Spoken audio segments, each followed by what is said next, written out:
The Spitfire is the only fighter plane that Malan flew, and he was able to say a personal goodbye to one on his last trip to the UK. As Dr. Yvonne Malan tells us, to coincide with the upcoming 85th anniversary of the Battle of Britain in 2025, a monument to the iconic and much-loved Spitfire will be unveiled. My name is Dr. Yvonne Malan. I'm fairly involved in Spitfire-related projects. I'm the patron and vice president of the Spitfire Society, the patron and vice president of the Hornchurch Aerodrome Historical Trust, RAF Hornchurch, and I'm ambassador for the National Spitfire Project. The Spitfire is the most iconic of aircraft, and there's no national monument in the UK celebrating the Spitfire and its legacy. The Spitfire is not only iconic from the Battle of Britain, but it represents many of the same values that Sailor Malan stood for, like courage, determination, and resilience. There was a competition to select the winner of the Spitfire design, the monument design, and the designer is a man called Nick Hancock. He's an architect and an engineer by training. The location of the monument will be Mayflower Park in Southampton, so it'll be close to the water. It's a beautiful setting for such a monument. The Spitfire will be slightly shorter in height than the Statue of Liberty, taller than the Angel of the North, so it will be an impressive piece of architecture. And it will have a 16.5-meter wingspan. It's absolutely beautiful, encapsulates everything the Spitfire is about. The beauty of the design, its sleekness, and it just celebrates this absolutely iconic airplane. And the project not only celebrates the past and everyone who was involved in the Spitfire, production of the Spitfire, the design of the Spitfire, the people who kept it in the air, the people who flew them, and all the nations who flew Spitfires will be commemorated at the base of the monument with roundels. And of course, the iconic Springbok represents South Africa and Sailor Malan. It is tied to the history of Spitfire, but it's also, I think, having it on such a location close to the ocean also represents its global reach. Although it was a brilliant piece of British engineering, it is celebrated as a global icon. And also, it was, in my view, and I know not everybody will agree, but the plane who won the Battle of Britain. The way it looks, I mean, give R.J. Mitchell credit. It's a beautiful piece of engineering. It's sleek, it's beautiful. It just looks like a fighter plane. And if you listen to the people who flew them, including Sailor, they always spoke of the plane with great affection. Even those who kept on flying after the war, the Spitfire remained their favorite plane, always. But why it's important now is, well, I can speak to two reasons. One is next year is the 85th anniversary of the Battle of Britain.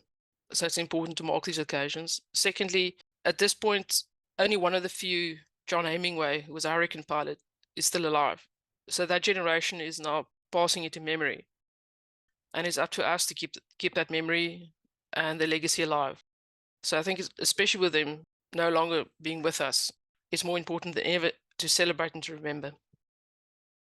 But it also looks to the future, encouraging students to get involved in STEM. There's a collaboration with the University of Southampton. Southampton's where the monument will be placed, and encouraging people to volunteer at the monument.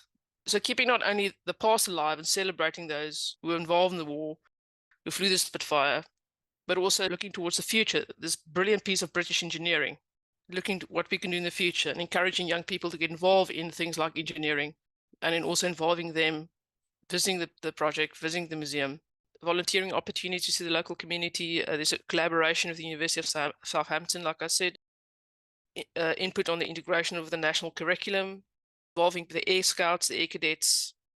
So it will be a long-term project involving the entire community around the monument. So while the project is based in the UK, it would involve people from right across the world, just like back in the day. The Spitfire Society overlaps a bit with the National Spitfire Project in that it celebrates this iconic plane, its history, the people who flew it, the people who kept it in the air, who worked on it in the factories, but it also looks to the future, like the National Spitfire Project, and that we award bursaries every year for young students wanting to study aviation and engineering especially. So it keeps that legacy of the Spitfire alive in more than one way, not just the history of it, but also looking forward towards aviation engineering as well, and encouraging young people to keep this aspect alive as well.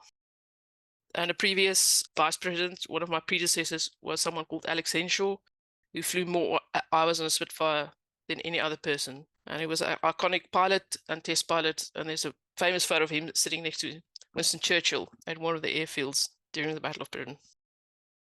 And you should also remember that when Sailor went to the UK for the last time, one of the things he did was visit the Spitfire. And I think it was 1959, he was sat in a Spitfire for the last time.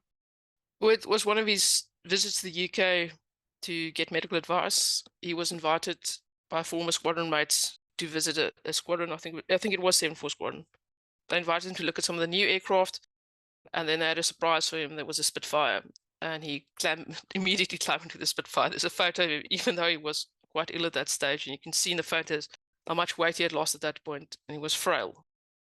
But he clambered into that Spitfire like it was 1940.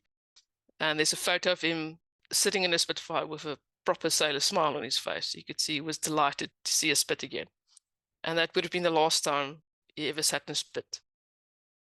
But it was important to him to go say goodbye to his old friend.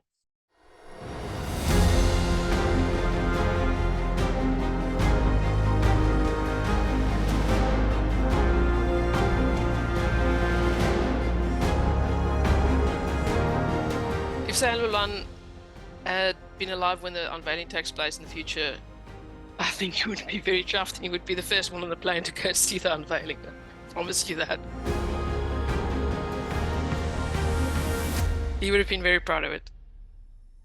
And I think he would have been very grateful and proud that South Africa will be included on the roundels at the bottom at the base of the monument. He would have been the first person on the plane and the first person in the front row to cheer at the unveiling of a plane he absolutely adored. You can find a link to the National Spitfire Project at facetheattack.com. Face the Attack, The Three Battles of Sailor Malan was written and produced by Protea Originals. To receive weekly episodes plus additional content, follow this series wherever you find your favorite podcasts. To discover more, visit facetheattack.com.